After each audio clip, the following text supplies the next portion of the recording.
Are you ready to learn English with native English speakers? Does that sound like something you're interested in? Well, that's exactly what we're going to do in today's video, because when you learn English by listening to native English speakers, you really take your English to the next level. You learn natural expressions, how to use them in context, and you learn the pronunciation as well. Plus, you learn how to understand them at a fast-paced, natural speech. You do all this in one simple exercise. How awesome does that sound? Of course, I'm Jennifer from jforrestenglish.com, and this channel is dedicated to helping you sound like a fluent, confident, natural English speaker. Now, before we go any further, make sure you subscribe and hit that bell notification so you're notified every time I post a new video. Now, let's dive in and get started with today's lesson.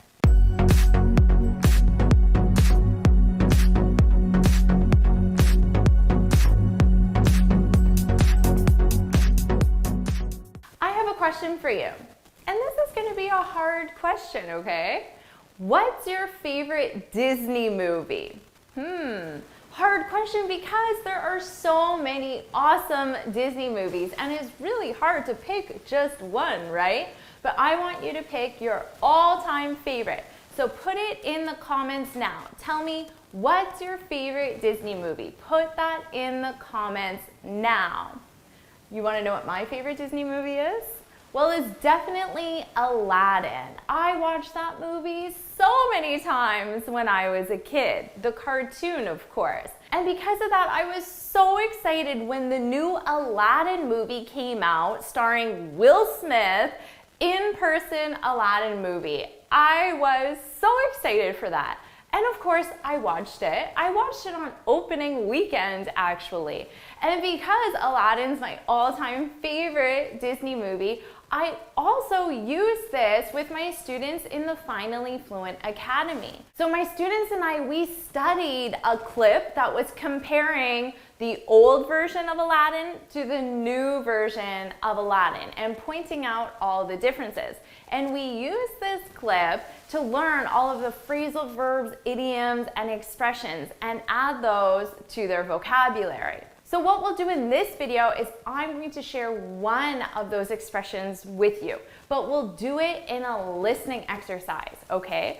So you're going to hear a very short clip, and I'll play it 3 times.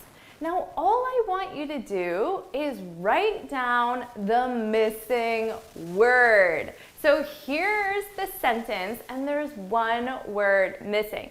This should be pretty easy, right?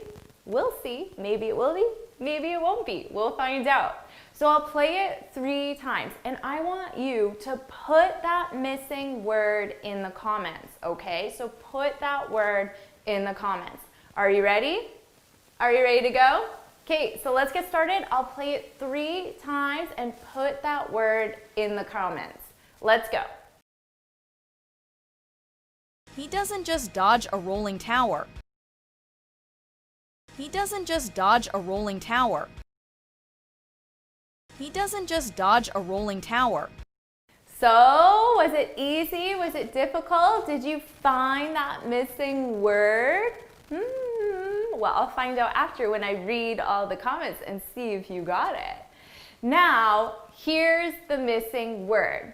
He doesn't just dodge a rolling tower.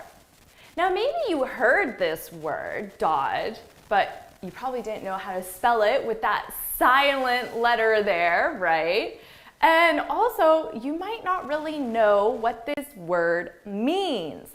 So here's what we're going to do. We're going to jump onto my computer and I'm going to share the explanation that I made for my students in the Finally Fluent Academy. So from this one single word, you're going to learn how to use this in a natural context. You'll learn an expression that uses this word, and you'll also learn about a fun pastime activity with this word, okay? All of that in this one little word. So let's jump onto my computer and watch the explanation from the Finally Fluent Academy. He doesn't just dodge a rolling tower. He doesn't just dodge a rolling tower. To dodge something, this is really simple. To avoid something. I actually really like this keyword though. I hope you'll start using it because it has a strong emotional connection to it, to dodge something. It's like when you really, really want to avoid something. So let me give you a classic example of how a native speaker would use this. You can't dodge his phone call forever. So here, this simply means avoid, right? And what is she trying to avoid? His phone call, right? So her friend is giving her some advice and saying, well, you can't dodge his phone call forever. You might as well talk to him now. Or maybe I could say, good job dodging that question in the meeting. Okay, so let's say you're in a meeting and your boss asks you a question that you really don't want to answer. Maybe you don't have the information. You didn't do the task that was required, okay? So you dodge that question. You avoid it. Now, how do you do that? I'm not sure. Maybe you switch the topic. Maybe you pretend you get a phone call and you have to leave. I don't know. There could be many different ways. I'm sure you're creative and can think of something. You really dodged a bullet. Okay, I put this in quotations because this is an idiom, to dodge a bullet. And this means to narrowly avoid an unpleasant situation. So narrowly just means you almost didn't, okay? You almost didn't, but you did. You narrowly avoided an unpleasant situation. So let me give you an example. Did you hear that Uber stock is down again? I'm so happy I didn't buy any. And then your friend could reply, yeah, you really dodged a bullet. But remember, narrowly. So this implies that you were going to buy Uber stock, okay? So you had your credit card out and you were just about to sign the paper, talk to your bank, but then you didn't. For whatever reason, you changed your mind, okay? You didn't buy it. And then, the next day you see that, oh my God, the stock is down. So your friend can say, oh, you really dodged a bullet because you almost bought that stock. And if you had, well, then there would have been an unpleasant situation. But yay, it didn't happen. You dodged a bullet. So can you guess what the name of this sport is? It's a somewhat popular sport in North America, especially for kids. Kids play this in school a lot. And this is called dodgeball because the only thing you do in this game is avoid getting hit by a ball. And if you get hit, well, then you're out of the game. And the last person wins the game. So dodgeball, avoid the ball. He doesn't just dodge a rolling tower.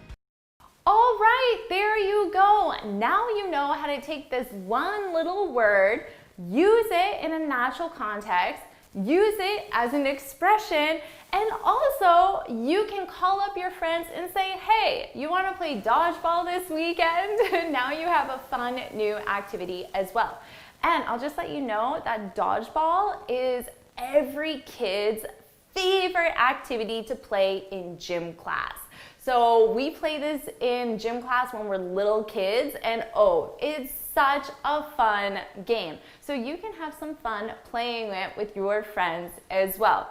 All right, I hope you found this video helpful. It's such a fun way to add natural expressions to your vocabulary so you can sound like a native English speaker. If you found this video helpful, please hit the like button, share it with your friends, and of course, subscribe.